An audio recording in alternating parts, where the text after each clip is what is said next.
You are not dishonoring God just because your spirit hesitates when someone reaches to pray over you.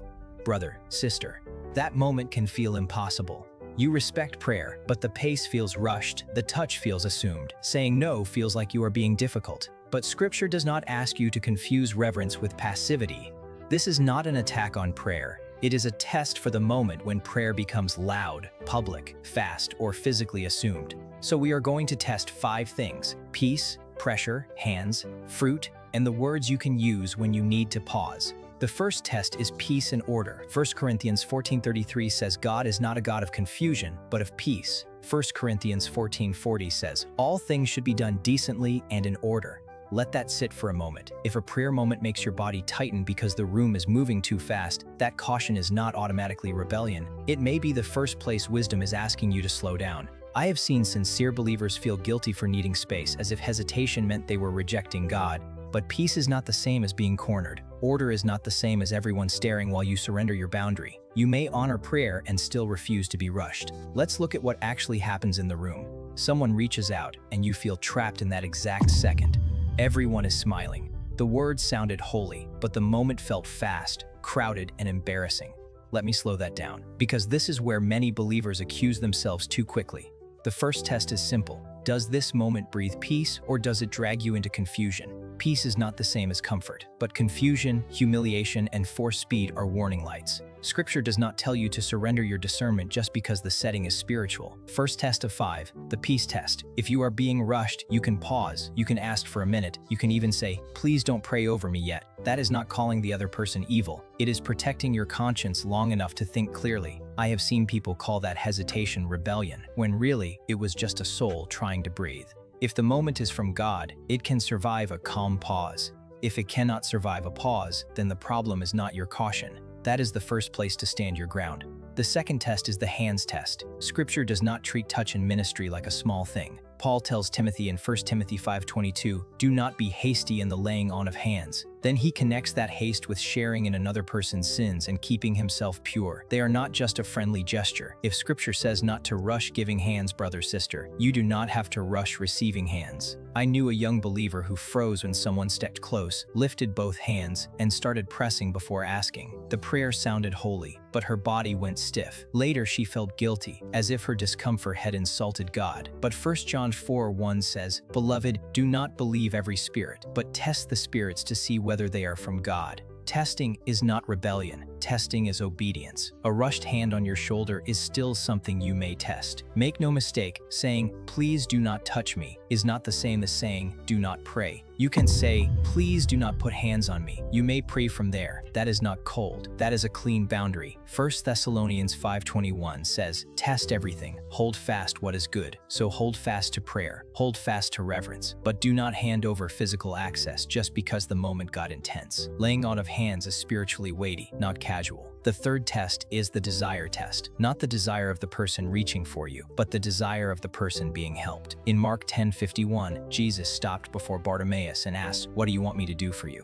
The Lord already knew his need. The crowd already knew he was blind, but Jesus still made room for the man's own answer. That matters, brother, sister. Divine compassion did not bulldoze expressed desire. If Jesus could ask, then a person at church can wait. I once watched a quiet sister in the faith suddenly stiffen while a minister kept saying, "Just receive it," with a hand already moving toward her head. Her face said pause, but the room rewarded silence. That is not the pattern of Jesus. Ministry can be offered and still not forced. In Matthew 10:14, Jesus told his disciples that if a house or town would not receive them or listen, they were to leave. Even gospel messengers were not told to push past refusal. So, a minister's urgency is not automatically more spiritual than your need to breathe, answer, or step back. A holy moment does not become less holy because you say, "Please ask me first." The fourth test is the fruit test. Some people sound bold, move fast, and speak with heavy spiritual language. But Scripture does not tell you to measure wisdom by force. James 3:17 says, "The wisdom from above is first pure, then peaceable,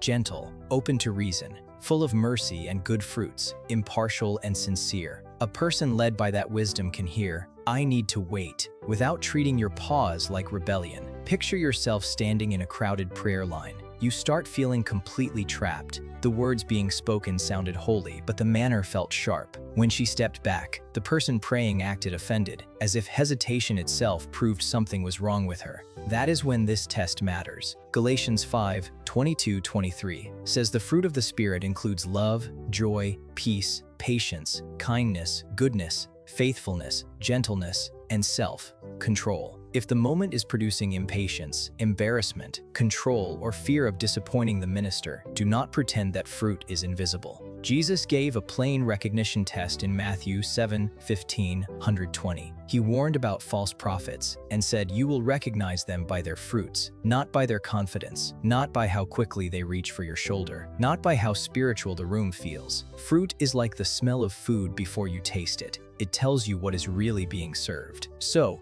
dear one, if someone wants to pray and the visible fruit is gentleness, patience, and peace, receive it with gratitude. If the fruit is pressure, you are allowed to pause. The fifth and final test is the turning point where prayer stops sounding like care and starts acting like control. This is the line. Prayer invites, pressure corners. 1 Peter 5 says, "Shepherds must care for God's flock willingly, not domineering over those in your charge, but being examples." If a spiritual person uses position, volume, guilt, or public embarrassment to override your conscience, the question is no longer only, can they pray? It is, why must I be cornered first? Jesus had already trained his messengers not to force ministry where it was not received. In Matthew 10, he told them that if a house or town would not receive them or listen, they were to leave, shake the dust from their feet. That is not weakness, that is holy restraint. I remember a specific moment where a sincere friend felt backed into a corner simply because the person praying kept moving closer after they explicitly said, "I'm not ready, brother, sister." That is not gentleness. A closed door is not an insult to God.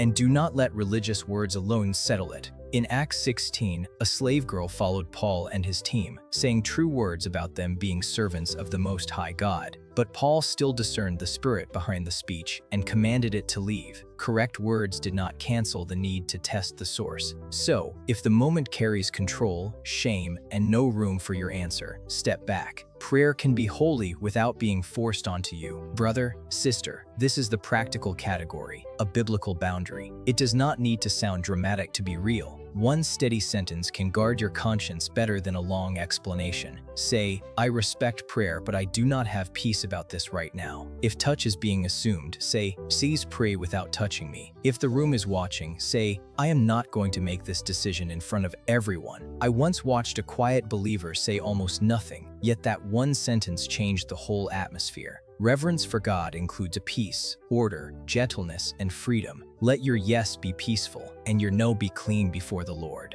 In the comments, write the one test that helped you most. If this gave you language for a hard moment, share it with someone who needs calm courage. Keep it close.